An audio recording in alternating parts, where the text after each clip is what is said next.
Hello students, आज के lecture में हम एससीआर के गेट टर्मिनल का यूज़ देखेंगे कि एससीआर का गेट टर्मिनल कैसे काम में लिया जाता है एससीआर को टर्न ऑन करने के लिए।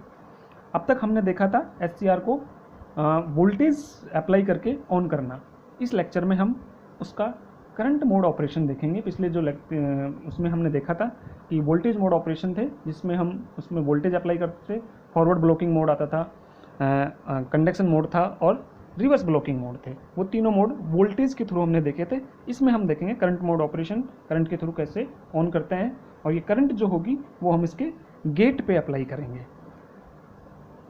वोल्टेज मोड ऑपरेशन का एक ड्रॉबैक है कि जब हम VA के VBO तक ले जाते हैं, क्योंकि हमारा SCR कब टर्न होगा जब हम गेट पे अप्लाई नहीं कर रहे, सिर्फ VA से VA बढ़ा रहे हैं, तो VA कब VBO तक पहुंचेगा, ब्रेकडाउन वोल्टेज तक पहुंचेगा, तब ये ऑन हो जाएगा। तो उससे क्या नुकसान था कि जैसे ही VBO पहुंचता है उसके बाद जब ऑन होता है करंट बहुत तेज़ी से बढ़ती है, हाई वोल्टेज अप्लाई होता है, जिसकी वजह से SCR के डैमेज होने के चांसेस बहुत ज़्यादा होते हैं। इसलिए हम इस टेक्निक को बहुत कम यूज़ करते हैं कि SCR को वोल्टेज मोड के द्वारा ऑन करें। तो उसके लिए हम क्या करते हैं, जो टेक्निक ये करंट मोड ऑपरेशन है ये ज़्यादा इफ़ेक्टिव है और ज़्यादा यूज़ की जाती है। इसमें क्या करते हैं, हम जो गेट टर्मिनल है और कैथोड के मध्य एक पॉजिटिव सोर्स अप्लाई करते हैं वोल्टेज, जिसकी वजह से एक करंट फ्लो होती है, गेट करंट IG।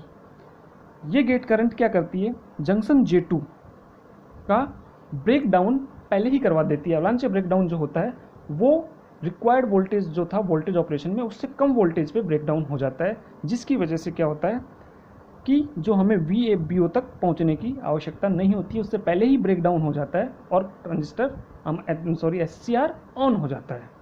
तो जंक्शन J2 ये जंक्शन J1 है और ये जंक्शन J3 है। जंक्शन J1 और J2 फॉरवर्ड बायस में होते हैं पहले ही, और जंक्शन J1 और J3 फॉरवर्ड बायस में होते हैं, J2 रिवर्स बायस में होता है। हम क्या करते हैं, VA के रिक्वायर्ड ब्रेक और वोल्टेज से कम वोल्टेज पे, मान लो कि हमने यहाँ पे फिक्स कर दिया VA के, ठीक है, VBO से कम वोल्टेज पे VA के फिक्स कर दिया। अब हम क्या करेंगे, गेट करंट अप्लाई करेंगे।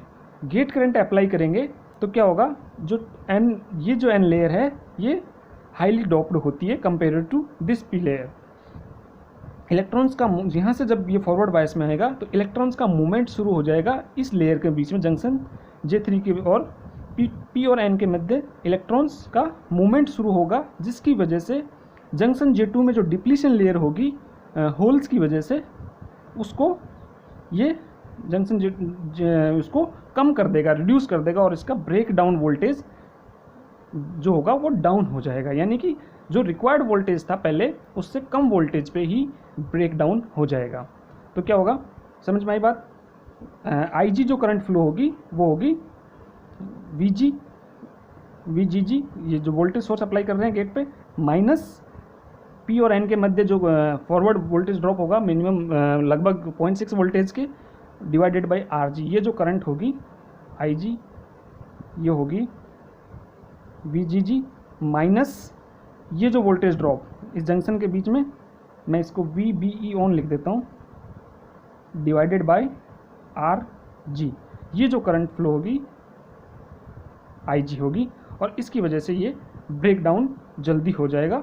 तो क्या होगा, ये ब्रेक डाउन यहाँ न होके, ये वोल्टेज ऑपरेशन में था, यहाँ न होके ये ब्रेक डाउन यहाँ ही हो जाता है, यहाँ पे ये गेट ट्रिगरिंग होती है, इसको कहते हैं गेट ट्रिगरिंग। इस टेक्निक को जो करंट मोड ऑपरेशन है इसको बोलते हैं गेट ट्रिगरिंग, यानी कि गेट के द्वारा हम ट्रिगर करते हैं और ये वोल्टेज ड्रॉप इसका ब्रेक डाउन पहले ही करवा देते हैं, ठीक है। तो इसमें लिखा है a thyristor can be turn on by increasing the forward voltage VA beyond VB, but such turn on could be destructive. यानी कि हम इसको टर्न ऑन कर सकते हैं VBO से ज़्यादा वोल्टेज अप्लाई करके, लेकिन ये क्या होता है, डिस्ट्रक्टिव होता है, हमारे SCR को डैमेज कर देता है। In practice the forward voltage is maintained below VBO, यानी कि प्रैक्टिस में जनरली हम VBO को हम क्या करते हैं, VA को VBO से कम रखते हैं, और SCR is turn on by applying A positive voltage between it's get and cathode. यानी कि वोल्टेज हम जो करंट अप्लाई करते हैं गेट पे, जिससे हम इसको SCR को टर्न ऑन कर देते हैं। अब क्या होता है, इसका SCR एक बार टर्न हो गया गेट करंट के थ्रू IG के थ्रू, तो IG का काम खत्म हो गया यहीं पे। अब IG को कम करो या ज़्यादा करो कोई फ़र्क नहीं पड़ता, IG को रिमूव कर दो, SCR टर्न हो गया। यानी कि एक बार अगर हम लैचिंग करंट से अधिक करंट पहुंच गए, SCR को ऑन करने के बाद लैचिंग करंट से अधिक पे हमने स्टेबल कर दिया, इसको करंट फ्लो कर दी, तो अब SCR ऑन होने के बाद हम गेट करंट को रिमूव करें या इसको बढ़ाएं, SCR पे कोई फ़र्क नहीं पड़ता। यानी कि once the thyristor is turn on by getting signal and its anode current is greater then the latching current,